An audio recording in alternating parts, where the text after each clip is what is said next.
Salut, c'est Trado, content de vous retrouver pour la mise à jour de l'indice parisien. Alors aujourd'hui le CAC 40 s'ajuste 0,18%. On ne peut pas pour l'instant remettre en cause la qualité du support 4860-4930. Ça fait 4 séances de suite que les baissiers se déchaînent et 4 séances de suite que la zone tient. Pour l'instant, encore une fois, l'idée d'un rebond sur cette zone est toujours d'actualité. On remarquera plusieurs choses. Tout d'abord que nous avons ici limité la taille du gap. Alors, voilà, je vais l'ajuster un petit peu puisque maintenant il se réduit à pas grand chose. On va dire il se réduit à un point. Mais tant qu'il n'aura pas été rebouché, on ne pourra pas écarter la perspective d'un gap de continuation qui nous amènerait à prendre toute la distance parcourue avant le gap que l'on reporterait par-delà le gap, c'est-à-dire aller chercher un objectif assez inquiétant correspondant à 4790 à peu près. Je vous rappelle qu'il y a 4 formes de gap avec 4 incidences différentes et qu'il faut les connaître. Tout ça, c'est expliqué dans ma formation intégrale. Et pour éloigner le spectre du gap de continuation, il n'y a pas d'autre solution que de reboucher le gap, le petit point qui nous empêche d'être complètement serein. Vous remarquerez également que nous avons toujours la possibilité ici, mais c'est vraiment hypothétique, d'avoir une configuration en double bottom, c'est-à-dire un creux puis un autre creux. Je vous rappelle que ce genre de choses, ça se trade, mais ça se trade avec plus de sécurité lorsque l'on casse la ligne de coup, c'est-à-dire la ligne qui sépare le premier creux du deuxième creux. Alors certains achètent maintenant, ils mettent un stop loss en dessous du dernier plus bas, avec pour objectif, effectivement, objectif 1 d'aller chercher la ligne de coup, objectif 2 d'aller chercher l'objectif du double top, du double bottom, on y reviendra le cas échéant, mais ça reste des paris lucratifs, mais assez risqués. Parlons chandelier japonais. Le chandelier japonais du jour est vraiment significatif et symptomatique de la séance en cours et de la semaine en cours et de la situation en cours, puisque c'est un chandelier d'indécision. Longue mèche basse, longue mèche haute, petit corps, ça veut dire que les opérateurs ne sont pas très sûrs d'eux.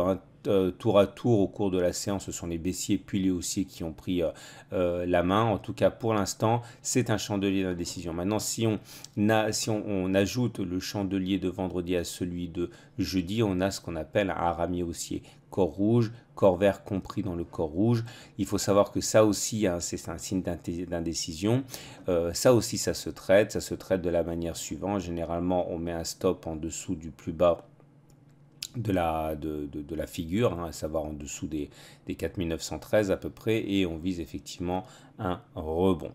Alors, au-delà de ça, il faut regarder maintenant, bien sûr, les indicateurs techniques. Alors, les indicateurs techniques sont toujours assez mal orientés. Vous voyez bien, on est en dessous de la moyenne mobile à 20 séances qui descend.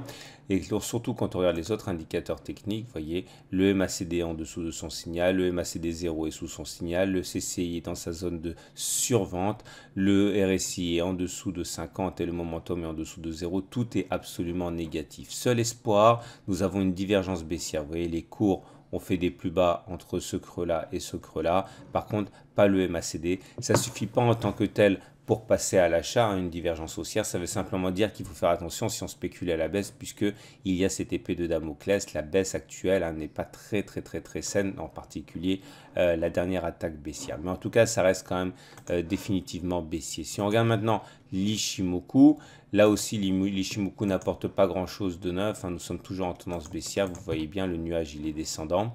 La Tenkan et la Kijun ont été très difficiles, voire impossibles à passer depuis les précédentes attaques haussières. À chaque fois, elles sont venues, cette Tenkan ou cette Kijun, s'interposer dans la progression. Vous voyez, c'est très clair.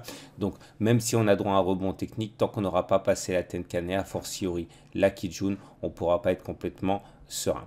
Donc on résume, la tendance elle est baissière, mais on est sur des supports, et comme on est sur des supports, c'est quand même ça qui importe le plus. Il est très délicat de spéculer à la baisse quand on est sur des supports. Donc à titre personnel, je considère que soit on achète, soit on ne fait rien, mais spéculer à la baisse sur une configuration comme celle-ci est extrêmement dangereux.